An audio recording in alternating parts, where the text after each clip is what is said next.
एक लड़का जो हमेशा निराश और परेशान रहता था, उसे एक ज्ञानी बाबा मिले।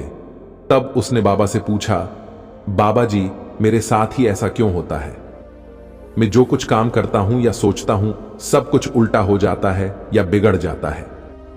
पहले मैं सोचता रहता था कि जब मेरी नौकरी लगेगी तो मैं अपने पापा के लिए एक अच्छी साइकिल लेकर दूंगा। पर मेरी नौकरी तो लग गई, पर उस नौकरी में मुझे ज्यादा पैसे नहीं मिलते जिससे मैं अपने पापा के लिए साइकिल ले सकूं। और अपने घर वालों को कहीं घुमाने लेकर जाऊंगा, पर उसके लिए भी पैसे नहीं बच पा रहे हैं। मेरी जिंदगी इसी तरह से आगे चलती जा रही है। मुझे कुछ उपाय बताइए कैसे मैं ये सब ठीक करूं।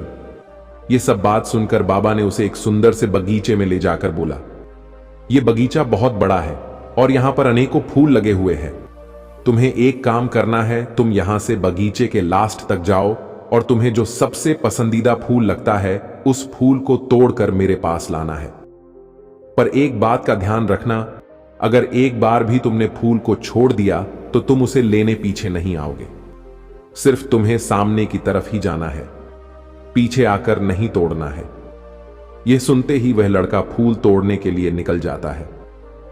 लड़के को अब काफी सुंदर फूल दिखने लगते हैं। एक के बाद एक अच्छे से सुंदर से फूल उसके सामने थे, लेकिन वह इन्हें तोड़ता नहीं है। वो यह सोच के आगे जाता रहता है कि उसे आगे और भी अच्छा वाला फूल मिलेगा, और वह आगे बढ़ता चला गया। लेकिन कुछ दूर जाकर उसे मुरझे हुए फूल नजर आने लगे, जो बहुत ही बेकार लग रहे थे। दिखने में उस लड़के को अब हैरानी होने लगी और सोचने लगा कि मैंने गलती तो नहीं कर दी।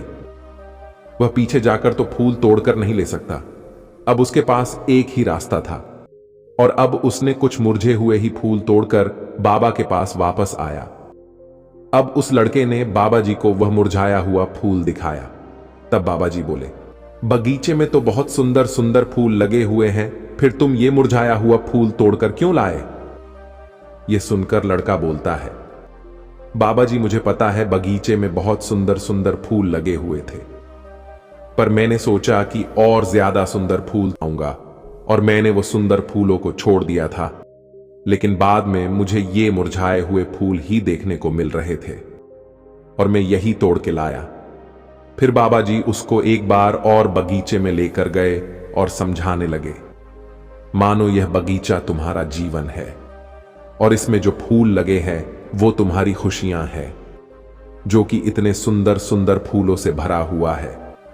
लेकिन तुम्हारी चाह और भीतर लालच के चक्कर में तुमने अपनी खुशियों को अनदेखा किया है। तुम्हारे जीवन में इतनी खुशियां हैं, लेकिन तुम लालच के कारण अपने खुशियों को मार रहे हो। रही बात तुम्हारे परिवार की, उन्हें तुम्हारे गाड़ी से नहीं, तुम्हारा प्यार ही उनके लिए काफी है। अपने परिवार के साथ समय बिताओ। किसी ने सच कहा है, जवानी के लालच में बचपन गया, अब अमीरी की लालच में जवानी जा रही है। जब किसी भी व्यक्ति के भीतर लालच का जन्म होता है तो वह सबसे पहले उसके सुख और संतुष्टि को खत्म कर देता है। लालच एक ऐसा अवगुण होता है जो इंसान के भीतर हर दिन तब तक बढ़ता ही जाता है जब तक कि वह उस इंसान का पतन नहीं कर देता है। लालच एक छोटे मुंह के साथ एक मोटा दानव है, और आप इसे जो भी खिलाते हैं वह कभी भी पर्याप्त नहीं होता है।